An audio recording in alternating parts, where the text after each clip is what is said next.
Let me ask a question. Survey says, sort of thing.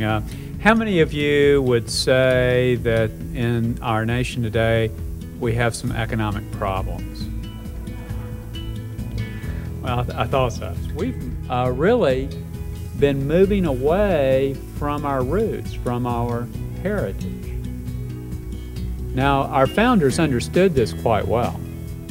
I have this quote from John Adams. I think he captured it exceedingly well when he said, "Power always thinks it has a great soul and vast views beyond comprehension of the weak, and that it is doing God's service when it is violating all His laws." The Federal Reserve System is our counterfeiter du jour. And what we're finding is we have a continual assault on private property in America. And the Federal Reserve, one of the best ways to tax people is by monetary inflation,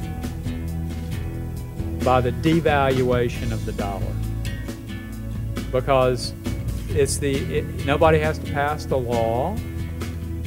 You know, our counterfeiter du jour just prints the stuff up. Now, once again, we didn't see the consumer prices run up. You know why? The Chinese. The Chinese have been buying up our debt. They've been buying up our dollar. They're holding our dollar. If we were to see, even if we were to see, let's say we see inflation rates of 10%. I mean, that's fairly mild. That's 1970s version of inflation rates. That would mean short-term interest rates have got to go to at least 10% to generate zero real return. My goal tonight is to encourage you to become a student of Austrian economics. Man always acts with a purpose, never in the aggregate, always as an individual. And for that reason, man cannot be placed into a formula. Man cannot be charted on a graph or placed into a mathematical calculation for any type of central planning or forecasting, as modern-day economists insist on doing. Common sense and moral courage. What kind of courage? The kind of courage to stand out in front and tell the truth without fear. Contrary to the fact that Wall Street and the media and all of our political leaders in Washington were taken by complete surprise when this financial crisis hit last year. The classical natural law theorists, the Austrians, have been predicting this financial mess all along. John Maynard Keynes, if you do not know who this gentleman is, go home tonight and Google him on the internet. Get a complete bio on him. Keynesian economics is very destructive. Economics is just really about making a living. Today, our private property has been systematically confiscated. This is fiat money.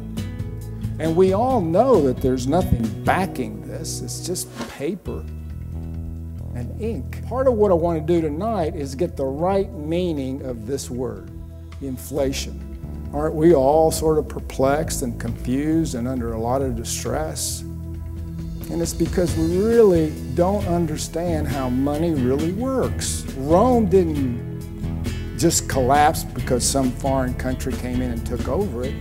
Its money collapsed. There is no subtler or surer means of overturning the existing basis of society than to debase the currency. In view of the magnitude of this problem, the severity of it, what can I do?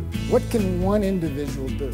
As a society, we absolutely must save our money right now. It's the one thing an individual can do in spite of what is going on. Some of this is coming from the real estate business. Timber is real estate, Della. I've been around real estate all my life. Read a lot of books on real estate, but if you read those books, Horace, you find out that none of them talking about real estate. They're all talking about leverage, because you're always dealing with borrowed money. You either borrow from somebody else, Johnny, and pay interest, or you use your own money and give up interest. Interest is there, banking function is there, whether you like it or not. Banking is the most important business there is. Wealth has got to reside somewhere. It's not a numbers game, folks. It's a quality game. There are people that I know, there are people in this room that will never see a bank anymore in their life, except for checking account convenience sake. We haven't seen a bank for banking purposes other than checking account in 15 years. It can be done. All you do is you get together with like-minded people and solve this problem. Now, banking is a process, it's not a product. A concept put together by Stern Stewart Consulting Firm in New York. They're teaching Coca-Cola, CSX Railroad, Briggs & Stratton Engines, Quaker Oats, et al. Now, folks, that's big businesses. What is the number one recognizable trademark in the world? Coca-Cola. Infinite banking concepts is a totally different paradigm. It's really a personal monetary system. A fatal error is thinking it's a function of interest rates. It's not. We have all been taught from day one to save, to put that in a bank. When you make a loan, go to a bank. Well, why go to a bank when you can have your own bank and control that? I'm using this tool to teach my kids about economics and how the money works. It's so important for everyone to think about where their money is going and who their money is going to, and what better place than back to yourself.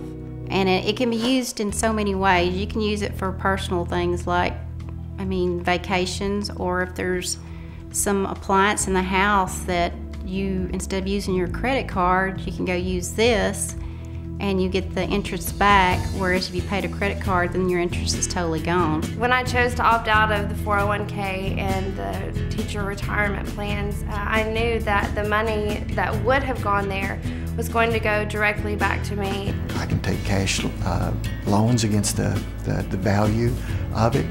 I pay it back.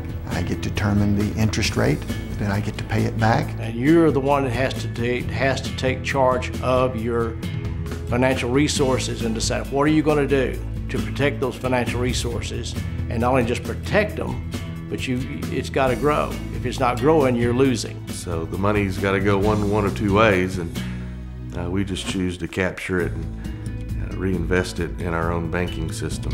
I started to understand the different things that I could do with my money to be in control of my money and to become my own banker. You're financing vehicles, you're financing college tuition for children, you're financing everyday items.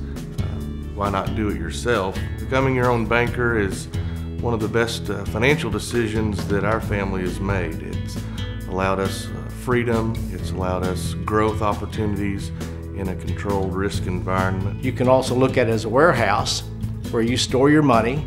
You can go in and get some of your money if you want to. You take your money, put it back in the warehouse. And you have control of your finances. You don't have to depend on somebody else to get your money. There's no better investment vehicle out there to pass on wealth to the next generation than this program.